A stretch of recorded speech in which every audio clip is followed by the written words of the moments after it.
और ये देखिए ये तस्वीरें, प्रधानमंत्री नरेंद्र मोदी अब उस वेशभूषा में हैं जिसमें वो गर्भगृह के भीतर प्रवेश कर सकते हैं। आप जानते हैं और तमाम वो लोग, प्रधानमंत्री नरेंद्र मोदी पहुंच गए हैं महाकाल लोक में भीतर और कुछ ही देर में वो होंगे बाबा महाकाल के सामने। लेकिन तब तक हम आपको ये भी बता दें कि वो लोग जो वहां पहुंचते हैं और यहाँ की प्रक्रिया जानते हैं, यहाँ की व्यवस्था को समझते हैं, वो ये जानते हैं कि गर्भगृह के भीतर अगर आपको मौजूद होकर बाबा के दर्शन करने हैं तो आपको सनातन वेशभूषा में धोती और ऊपरी वस्त्र के साथ आपको अंगोछे के साथ जाना होगा। और वही प्रधानमंत्री नरेंद्र मोदी उसी वेशभूषा में नजर आ रहे हैं। क्या मुख्यमंत्री शिवराज सिंह चौहान गर्भगृह के भीतर नहीं जाएंगे? ये भी एक उनकी वेशभूषा से तो यही लगता है। लेकिन उसके बाद वो इलेक्ट्रिक व्हीकल जिसके जरिए प्रधानमंत्री नरेंद्र मोदी इस कॉरिडोर, ये जूस और आइसक्रीम शॉप चलाते हैं और हर महीने 3 लाख तक कमाते हैं। आपको शुरू करना है, इनसे सीखना है तो फ्रीडम ऐप को अभी डाउनलोड कीजिए। को देखने वाले हैं, इसका परिक्रमण करने वाले हैं, उसमें जरूर शिवराज सिंह चौहान खुद मौजूद होंगे और प्रधानमंत्री को हर जगह के बारे में बता रहे होंगे। और कम से कम यही दिखाई दे रहा है कि उनके यहाँ के गाइड के तौर पर खुद शिवराज सिंह चौहान उनके साथ चल रहे हैं। विपिन हमारे संवाददाता और प्रतिमा आप तक लगातार खबरें पहुंचा रहे हैं। मैं और निधि यहाँ स्टूडियो से आप तक ये जानकारियां पहुंचा रहे हैं और हमारे साथ जुड़े हुए हैं खास मेहमान जिनका विश्लेषण आपको बता रहा है ये मौका कितना खास। अभिजीत मुहूर्त में राम मंदिर के बनाए जाने की शुरुआत हुई। रेवती नक्षत्र में काशी कॉरिडोर को लोकार्पित किया गया और आज अमृत सिद्धि योग में लोकार्पित किया जा रहा है महाकाल लोक को। यह भी अपने आप में अद्भुत और यह भी बताता है कि सनातन संस्कृति में समय का कितना महत्व और उसी समय के देवाधिदेव महाकाल को, कालों के काल महाकाल को पूजने और उनके इस भव्य लोक को लोकार्पित करने के लिए प्रधानमंत्री नरेंद्र मोदी वहां पहुंचे हुए हैं। राहुल देव जी कह रहे थे ये मौका कई मायनों में बेहद खास है। सियासी तौर पर भी देखा जा रहा होगा राहुल जी इसको। हाँ, उसको कैसे हम अनदेखा कर सकते हैं।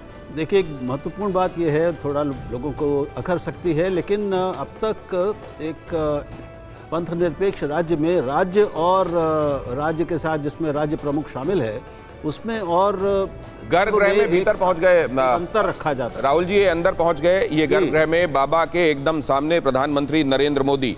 हाँ। और अब वहां पर बाबा को प्रणाम करते हुए कितनी ज्यादा अगाध भक्ति है प्रधानमंत्री नरेंद्र मोदी के हृदय में शिव के लिए। ये आपने पहले भी देखा है, ये अलग अलग मौकों पर आपने देखा है। ये आपने तब भी देखा है जब 2019 के चुनाव के प्रचार अभियान के समाप्त होने के बाद और नतीजों से पहले प्रधानमंत्री केदारनाथ चले गए थे और वहाँ गुफाओं से वो तस्वीरें आई थीं और जिसमें अपने लक्ष्य की प्राप्ति के लिए और सारे श्रम को एक तरीके से अब बाबा को समर्पित करके, वो जो कहते हैं कि सभी शुभ कामों को अब ईश्वर को समर्पित करते चलें। और जो बाबा के साथ उनका नाता है, उनकी भक्ति का जो तरीका हमने देखा है वो ये बताता है कि बड़ा अटूट भरोसा है उनका भोलेनाथ पर। और हमारे साथ उज्जैन से भी एक मेहमान जुड़े हुए हैं, डॉक्टर राजेश्वर शास्त्री मुसलगांवकर। 6:30 बजे का वक्त बताया जा रहा है कि गुरु की स्थिति और अमृत सिद्धि योग इसको विशेष बनाते हैं। राजेश्वर शास्त्री जी।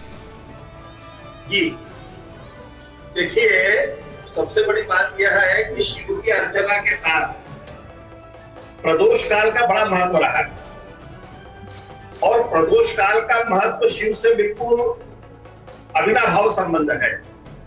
इस दृष्टि से कि चतुर्थ शताब्दी में महाकवि कालिदास हुए और वह उज्जैन के ही वासी थे। उन्होंने मेघदूत की रचना की और मेघदूत की रचना करते समय भी उन्होंने महाकाल की सायंकाल की आरती का ही उन्होंने वर्णन किया, प्रदोष काल की आरती। और वो कहते हैं कि यावत् अत्येति भागो कुर्वन् संध्या बलिपटहतां शूलिना श्लाघनीयां आमंत्राणां फलम अविकलम लप्सते गर्जिता। तो वही उल्लेख होता था कि प्रदोष काल। थोड़ा दर्शकों को सुनवा देते हैं कि मंत्रोच्चार हो रहा है गर्भगृह में।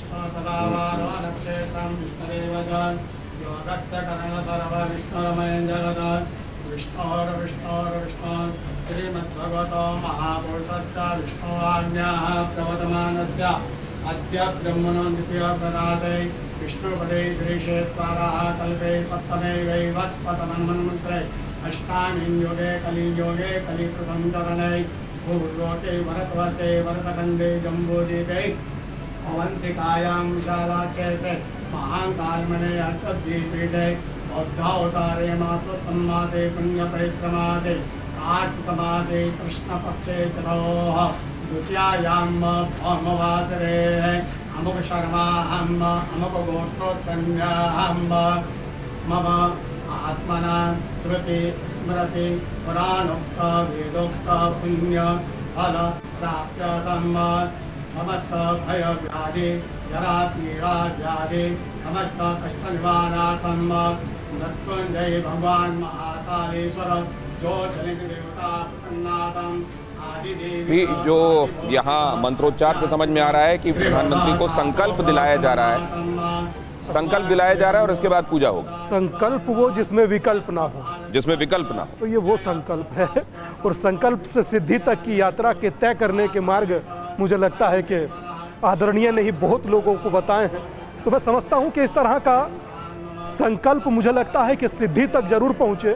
और आज इतना शायद मैं समझता हूँ कि ये अद्भुत महोत्सव है दिनेश भाई, शायद किसी भी देश के लिए, उस देश में रहने वाले खासकर सनातन जगत से जुड़े लोगों के लिए, शिव साधकों के लिए, और जैसे कि अभी राहुल भैया ने कहा कि महादेव सबसे ज़्यादा लोकप्रिय हैं, उनके लिए एक बहुत हर्ष का विषय है ये। और क्योंकि वहाँ देखिए अंदर ही गणेश जी, माता गौरी और कार्तिकेय भी विराजमान हैं, तो वहाँ बैठकर उनकी वो देखिए ध्यान के साथ पूजा हो रही है।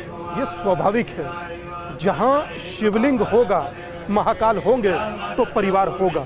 ये जूस और आइसक्रीम शॉप चलाते हैं और हर महीने 3 लाख तक कमाते हैं। आपको शुरू करना है, इनसे सीखना है, तो फ्रीडम ऐप को अभी डाउनलोड कीजिए।